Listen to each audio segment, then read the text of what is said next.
நீங்க என்றாவது ஒரு முக்கியமான பொருளை தொலைச்சிருக்கீங்களா? அ? அந்த நிமிஷத்துல அதை கண்டுபிடிக்கிறதுக்கான ஆகச்சிறந்த மிக விரைவான வழி என்ன தெரியுமா? ம் தேடுறத நிறுத்துறது கரெக்டா? ஆமா, அந்த பொருளை தேடுறத முற்றிலுமா நிறுத்திடுறது தான். என்ன கேட்கவே முரண்பாடா இருக்கா? ஆனா அதுதான் உண்மை. நீங்க ஒரு மீட்டிங்கிற்கு அவசரமா தயாராகிட்டு இருக்கும்போது கார் சாவியை தொலைச்சிருந்தாலும் சரி, இல்ல ஒருவேளை உங்க வாழ்வின் மிக முக்கியமான ஒரு வாய்ப்பை தவற விட்டிருந்தாலும் சரி, அந்த இழப்போட பதற்றத்தை எப்படி அமைதியா தர்க்க ரீதியா மாத்துறது அப்படிங்கறத பத்தி தான் இன்னைக்கு நாம பார்க்க போறோம். உங்களுக்கான பிரத்யேகமான இந்த ஆழமான அலசலுக்கு உங்களை வரவேற்கிறேன். அந்த ஆரம்பமே ரொம்ப சுவாரஸ்யமா இருக்கு. அதாவது இழப்பு அப்படிங்கிறது மனித வாழ்க்கையில தவிர்க்க முடியாத ஒண்ணு. ஆனா அந்த இழப்ப நமது மூளை எப்படி உள்வாங்குது, எப்படி ரியாக்ட் பண்ணுது அப்படிங்கறது தான் இங்குள்ள மிகப்பெரிய உளவியல் புதிர். கண்டிப்பா.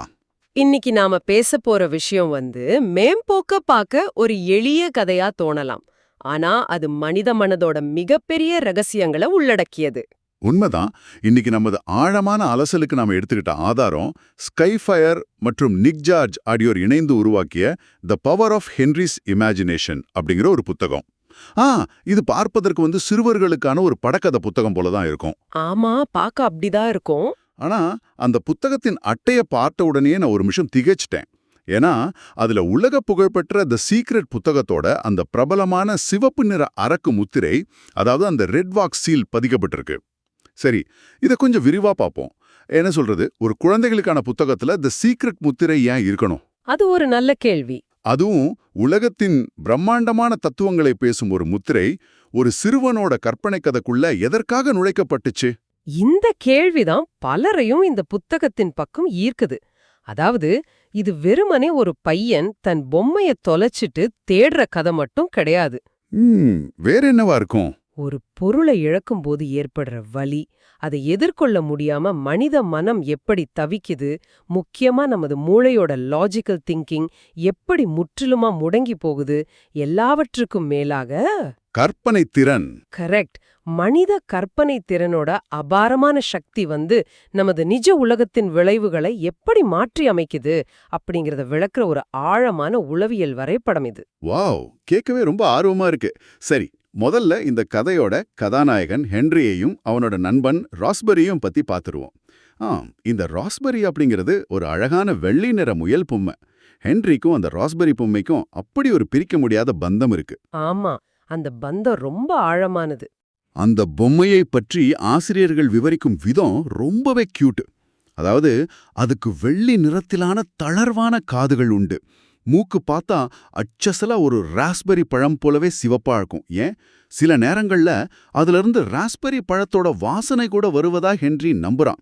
இது சாதாரண ஒரு பொம்மை மீதான அன்பா எனக்கு தெரியல. ஒரு குழந்தை தனது உலகத்தையே அந்த பொம்மைக்குள் சுருக்கி வச்சிருக்கான் போல தோணுது. அது ஒரு மிக முக்கியமான உளவியல் கூறு. குழந்தைகள் தாங்கள் நேசிக்கும் பொம்மைகளை வெறும் பஞ்சும் துணியுமா பார்க்கறது கிடையாது. உளவியல்ல இத டிரான்சிஷனல் ஆப்ஜெக்ட், அதாவது இடைநிலை பொருள் அல்லது மனப்பாதுகாப்பு பொருள் அப்படின்னு சொல்லுவாங்க.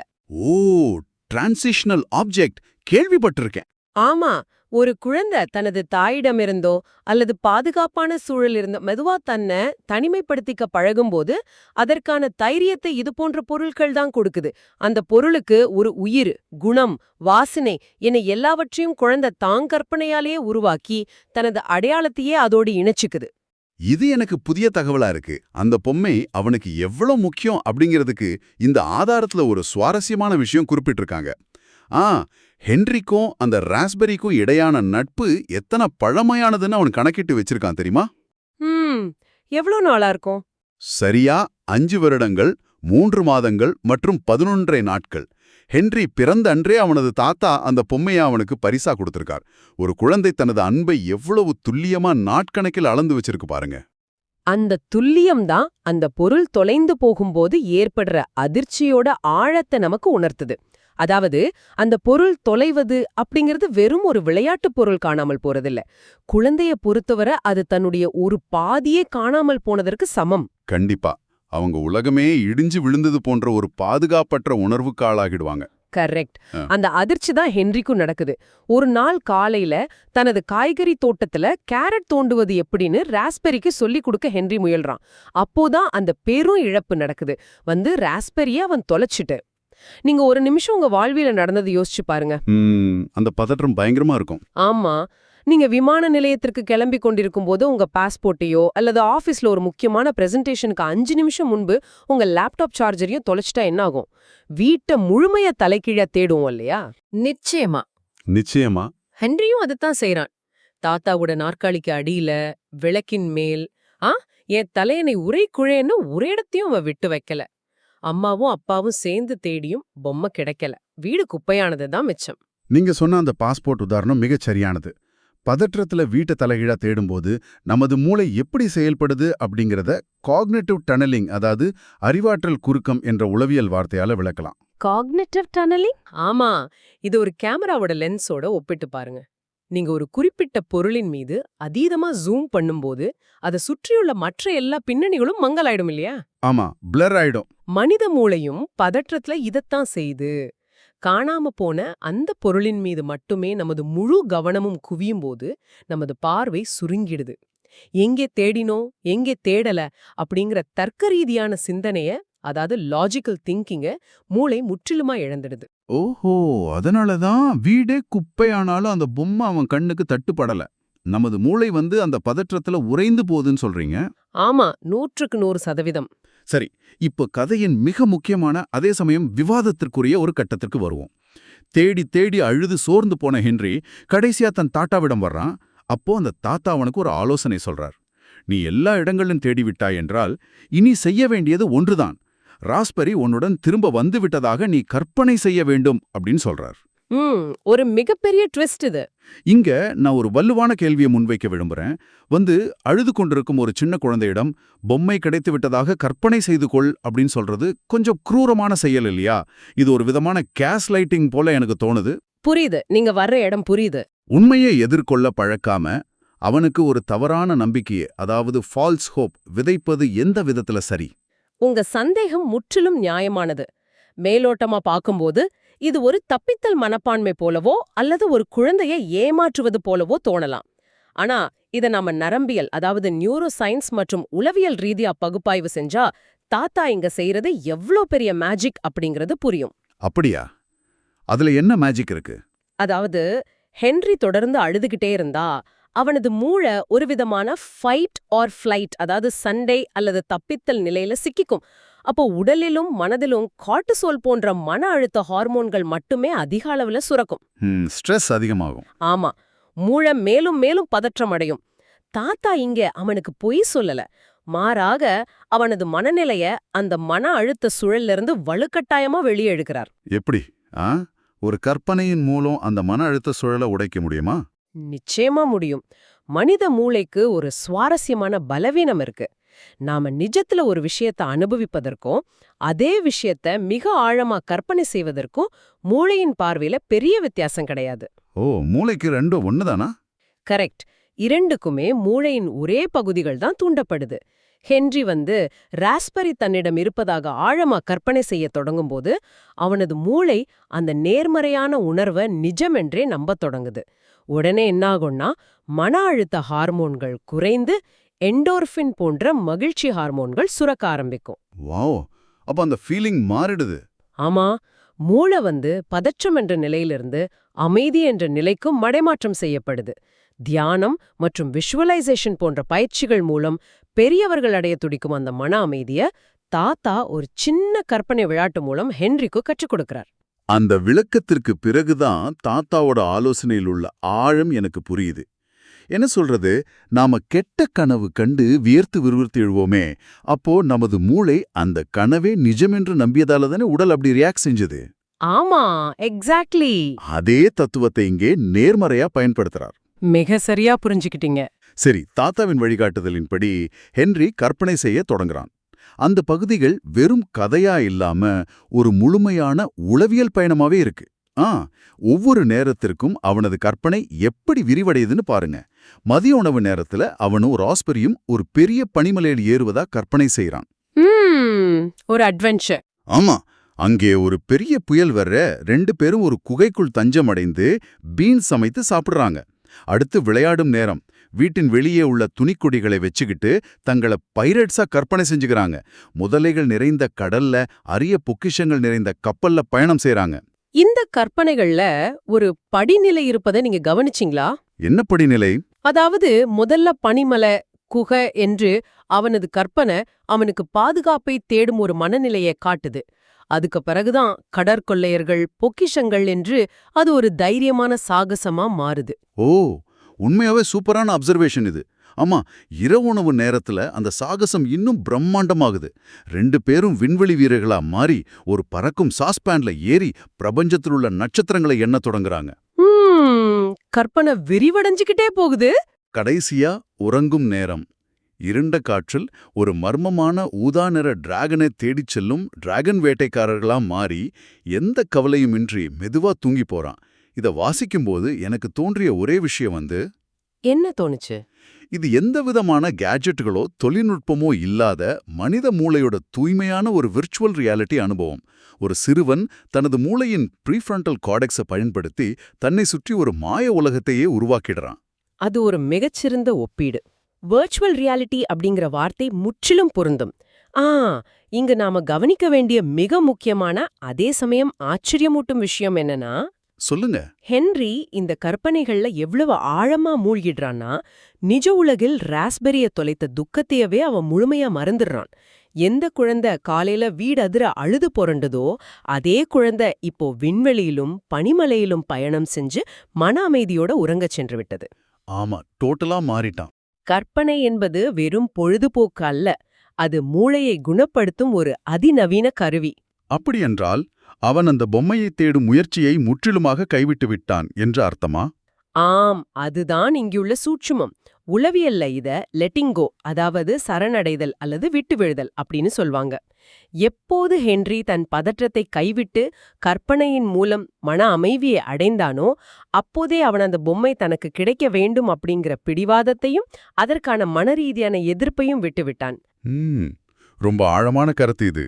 பெரியவர்களான நாமும் கூட ஒரு வேலைக்கான நேர்காணல் முறிஞ்சிட்டு அதற்கான மின்னஞ்சலுக்காக 100 முறை போனை செக் பண்ணுவோமே, அந்த பதற்றம் நம்மை நிம்மதியாவே இருக்க விடாது.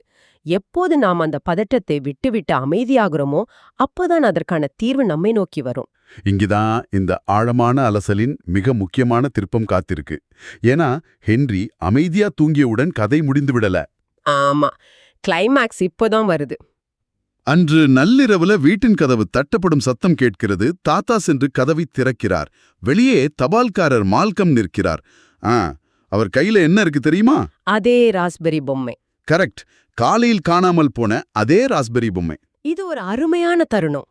அந்த நள்ளிரவில் எப்படி தபால்காரரிடம் அந்த பொம்மை கிடைத்தது என்று புத்தகம் ஏதாவது காரணம் சொல்லுதா? சொல்லுது. ஆனா அங்குதான் கதையோட மைய விவாதமே இருக்கு. மால்கம் அந்த நள்ளிரவுல பாதையில் நடந்து வரும்போது நிலவொளி அந்த பொம்மையின் வெள்ளி நிற காதுகளில் பட்டு மினுமினித்திருக்கு. அந்த பளபளப்பை வைத்துதான் அவர் அதை கண்டுபிடிச்சு எடுத்து வந்திருக்கார். ஓ, அதான் அந்த வெள்ளி காதுகள். ஆமா, இதை அவர் தாத்தாவிடம் சொல்றார். இதை கேட்டவுடன் தாத்தா ஒரு கண்ணை சிமிட்டியபடி well well well imagine that அப்படின்னு சொல்றார். அதாவது இதை கற்பனை செய்து பார் அப்படின்னு ஒரு ஆழமான அர்த்தத்துல சொல்லிச்சிருக்கிறார். புத்தகத்தோட கடைசி பக்கத்துல லாஸ்ட் என்ற வார்த்தை சிவப்பு பேனாவால் அடிக்கப்பட்டு அதுக்கு பதிலா ஃபவுண்ட் என எழுதப்பட்டிருக்கு. இது முத்தாய்ப்பான ஒரு முடிவு. தாத்தாவோட அந்த சிரிப்பிற்கு பின்னால் ஒரு பெரிய பிரபஞ்ச ரகசியம் ஒளிந்திருக்கு இல்லையா? அதுதான் என்னுடைய மிகப்பெரிய கேள்வியும் கூட. இந்த முற்றுப்புள்ளியை நாம எப்படி புரிஞ்சுக்கிறது? ஒரு பக்கம் தபால்காரர் மால்கம் வர்றார், நிலவொளி காதில் பட்டு பிரதிபலிக்குது, அவர் பொம்மையை எடுக்கிறார். இது தூய்மையான ஒரு யதார்த்தமான பௌதிக காரணம், பிசிக்ஸ்னு சொல்லலாம். ஆமா. மறுபக்கம் ஹென்றி தனது கற்பனையால் உச்சக்கட்ட மன அமைதியை அடையறான். உடனடியாக பொம்மை வந்து சேருது. இது தி சீக்ரெட் புத்தகம் சொல்லும் பிரபஞ்சத்தின் ஈர்ப்பு விதி, அதாவது லா ஆஃப் அட்ராக்ஷன். உண்மையாகவே அவனது ஆழமான கற்பனையும் நேர்மறை எண்ணங்கள் தான் அந்த பொம்மையை ஈர்த்து வந்ததா, அல்லது வெறும் நிலவொளியின் அறிவியல் தானா? இந்த கேள்வியின் மூலமாக தான் புத்தகம் தனது உன்னத நிலையை அடையுது. ஆசிரியர் மிக சாதுரியமா விடையை 2 தரப்பிற்கும் விட்டுடுறார். நீங்க அறிவியலையும் லாஜிக்கையும் மட்டுமே நம்பும் ஒரு நபரா இருந்தா, ஓஹோ, தபால்காரர் அந்த வழியே வந்தாரு, நிலவொளி பிரதிபலிக்குது, அதனால் கிடைத்து விட்டது, இது ஒரு கோயின்சிடென்ஸ் அப்படின்னு கடந்து போகலாம். ஆமா, அதுவும் ஒரு லாஜிக் தான். இல்ல, நீங்க தி சீக்ரெட் சொல்லும் ஈர்ப்பு விதியை நம்புபவரா இருந்தா, குழந்தையின் அந்த ஆழமான கற்பனையும் அமைதியான மனநிலையும் தான் அந்த பொம்மையே அவனிடம் கொண்டு சேர்க்க பிரபஞ்சத்தை தூண்டியது அப்படின்னு முழுமையா நம்பலாம். ஓ! அதாவது நம்ம நம்பிக்கைக்கு ஏற்ப இந்த கதையை நாம புரிஞ்சுக்கலாம்னு சொல்றீங்க. ஆமா. ஆனா இது இரண்டையும் தாண்டி இதுல ஒரு அசைக்க முடியாத உண்மை இருக்கு. அது ஈர்ப்பு விதியோ, அறிவியலோ அல்லது வெறும் அதிர்ஷ்டமோ, என்ன உண்மை அது? ஹென்றி காலையில இருந்த அதே பதற்றத்தோடும் அழுகையோடும் அன்றைய நாள் முழுவதையும் கழித்திருந்தாலும் நள்ளிரவில் அந்த பொம்மை அவனுக்கு கிடைத்திருக்கும். ஆனா அந்த நாள் முழுதும் அவனுக்கு ஒரு நரகமா இருந்திருக்கும் இல்லையா? கண்டிப்பா. அவனும் அழுது வீட்ல உள்ளவங்களையும் ரொம்ப பதட்டமடைய செஞ்சிருப்பான். அதுதான் மையப்புள்ளி. கற்பனையின் மூலமா ஹென்றி பதற்றத்தை விட்டுவிட்டு அமைதியான மனநிலையை அடைந்தான். அந்த கற்பனை அவனது நாளை இனிமையாக்கியது, அவனது வலியை போக்கியது. அவன் தன் மனதை அமைதியா வச்சுக்கிட்டான். உலகம் அல்லது இயற்கை அதோட வேலையை செய்து அவனிடம் அந்த பொருளை சேர்த்தது. வாவ்! நாம செய்ய வேண்டியதெல்லாம் நமது தரப்பு முயற்சியை செய்துவிட்டு பலனை பற்றிய பதற்றத்தை விட்டு விடுவதுதான். அமைதியான மனநிலை என்பது மாயாஜாலம் அல்ல, அது நாம சூழ்நிலைகளை கையாளும் ஒரு முதிர்ச்சியான வழிமுறை. நிஜமாவே இது மிகவும் ஆழமான ஒரு கருத்து. ஒரு சின்ன பொம்மை காணாம போன கதையில மனித மூளையின் செயல்பாடு, மன அழுத்தம், கற்பனையின் நரம்பியல் கூறுகள் என இவ்ளோ பெரிய வாழ்க்கை தத்துவம் அடங்கியிருக்கு அப்படிங்கறத இப்போதான் முழுமையா உணர முடியுது. அதனால தான் புத்தகத்தின் அட்டையில அந்த தி சீக்ரெட் முத்திரை கம்பீரமா பதிக்கப்பட்டிருக்கு. ஆமா, இது குழந்தைகளுக்கான புத்தகமா இருந்தாலும் இதில் இருக்கும் செய்தி பெரியவர்களான நமக்கு தான் இன்று மிகவும் தேவையானது. நாம தான் தினமும் நமது வாழ்வில் அமைதியை தொலைச்சிட்டு பதற்றத்துல ஓடிக்கிட்டு இருக்கோம். நீங்க சொல்றது 100க்கு 100 உண்மை. இந்த ஆழமான அலசலை கேட்டுக்கொண்டிருக்கும் உங்களுக்கான ஒரு இறுதிச் சிந்தனையோடு இதை நாம நிறைவு செய்வோம். ஒரு சிறிய குழந்தை தன்னிடம் உள்ள கற்பனை திறனை கொண்டு தான் நேசித்த ஒரு மாபெரும் இழப்பின் துயரத்தை முழுமையா மாற்றியமைத்து மன அமைதியை அடைய முடியுதுன்னா, ஒரு பெரியவரா உங்கள் வாழ்விலே நீங்க ஏன் இதை செய்யக்கூடாது? கண்டிப்பா செய்யலாமே. நீங்க தொலைத்த வாய்ப்புகளையோ, உங்களை அச்சுறுத்தும் ஆபீஸ் பிரச்சனைகளையோ, அல்லது உங்கள் மனதை வாட்டும் தனிப்பட்ட கவலைகளையோ உங்கள் நேர்மறையான கற்பனை திறனால் ஏன் மாற்றியமைக்கக்கூடாது? மூளைக்கு நிஜத்திற்கும் கற்பனைக்கும் வித்தியாசம் தெரியாது அப்படிங்கறத நினைவில் கொள்ளுங்க. உண்மைதான். நீங்க தூங்க போறதுக்கு முன் உங்களுக்கு பிடித்தமான ஒண்ணு அல்லது நீங்க மிகவும் ஆசைப்படும் ஒண்ணு உங்களிடம் இருப்பதாக ஆழமா கற்பனை செய்து பாருங்க. அந்த அமைதியை உணருங்க. யார் கண்டது? உங்களுக்கான கதவும் நாளை தட்டப்படலாம். இவ்வளவு நேரம் இந்த ஆழமான அலசலை கேட்டதுக்கு ரொம்ப நன்றி. இந்த Tamil voice reads channel monetisation இல்லாம தான் நடக்குது. இந்த ஆடியோ புக் உங்களுக்கு பயன் தருதுன்னு நினைத்தா இந்த முயற்சி தொடர்ந்து போக உங்க ஆதரவு மிகவும் உதவும். என்னுடைய இந்த முயற்சிக்கு நன்கொடை அளிக்க விருப்பம் இருந்தா டிஸ்கிரிப்ஷன்ல கொடுக்கப்பட்டுள்ள UPI ID மூலம் வழங்கலாம். உங்களால் முடிந்த அளவு போதும். சிறிய ஆதரவும் பெரிய உதவிதான். இந்த வீடியோ உங்களுக்கு பயனுள்ளதாக இருந்தா சப்ஸ்கிரைப் பண்ணுங்க, மற்றவர்களுக்கும் பகிர்ந்து கொள்ளுங்க. இந்த கருத்துகள் அவர்களுக்கும் தேவையாக இருக்கலாம். லைக் பண்ணுங்க, உங்க கருத்துக்களை கமெண்ட்ல பகிருங்க. மனப்பூர்வமான நன்றி.